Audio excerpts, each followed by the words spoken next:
Assalamualaikum warahmatullahi wabarakatuh. Perkenalkan, nama saya Siraj Bintang Tirapi. Untuk memudahkan teman-teman semua, bisa panggil saya Bintang. Hari ini saya akan berbicara tentang pentingnya peran aktor internasional, terutama MNC, dalam isu climate change.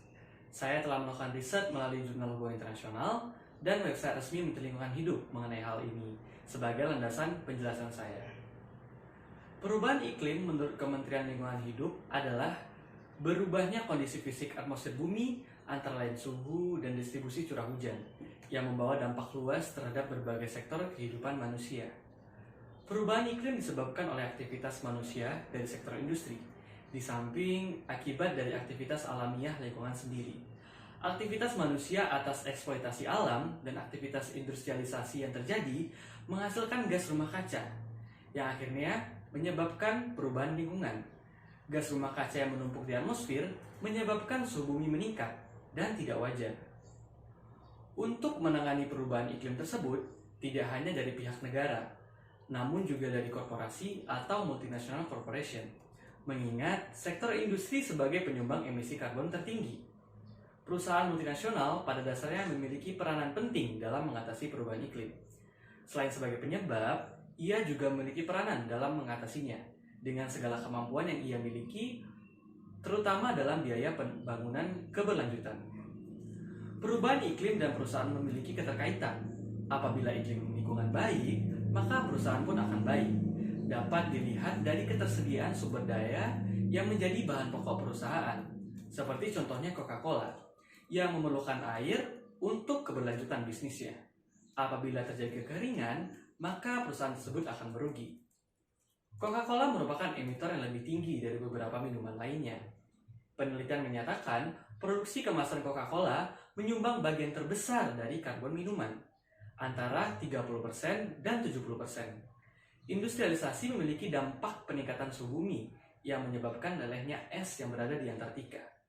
Jurnal Nature memprediksi melelehnya lapisan es yang berada di Antartika menyebabkan meningkatnya 2 kali lipat volume air laut. Kenaikan volume air laut ini berdampak pada negara-negara kepulauan seperti Indonesia dan Filipina yang akan menyebabkan negara tersebut tenggelam. Perubahan iklim yang terjadi juga terkena dampaknya ke daerah Filipina, India, dan Kamboja. Ketiga negara tersebut mengalami bencana angin topan Haiyan tahun 2012 yang berakibat korban jiwa sebanyak 6.300 orang. Upaya yang dilakukan oleh Coca-Cola untuk menangani perubahan iklim dilakukan melalui berbagai program. Coca-Cola membuat program daur ulang produk yang dilakukannya misalnya dalam kemasan Coca-Cola Enterprise (CEE) di Inggris.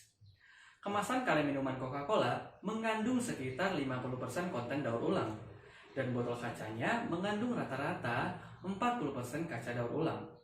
Upaya lain yang dilakukan oleh Coca-Cola ialah dengan melakukan manajemen air. Air yang merupakan sumber utama dari produksinya mengalami kerentanan saat perubahan iklim terjadi. Melalui kemitraan dengan WWF, Coca-Cola membantu melestarikan 7 cekungan sungai di seluruh dunia yang sedang mengalami krisis. Coca-Cola yang concern terhadap krisis air yang terjadi akibat dari produksinya melakukan konservasi air di Indonesia dengan membangun embung. Secara global, The Coca-Cola Company memiliki visi global 2020 terkait water neutrality, di mana perusahaan akan mengembalikan air kembali ke alam dan masyarakat dengan jumlah air yang sama yang terpakai di dalam produk dan proses produksi. CEO Coca-Cola menganggap bahwa perusahaan penting untuk menjaga ekosistem air untuk memberikan kesejahteraan bagi masyarakat sekitar. Kesimpulannya adalah perubahan iklim terjadi sekarang ini diperlukan peran aktif dari setiap aktor internasional. Tidak hanya negara, aktor non-negara juga bisa memberikan kontribusi seperti yang dilakukan oleh Coca-Cola.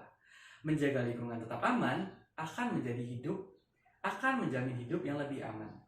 Terima kasih. Wassalamualaikum warahmatullahi wabarakatuh.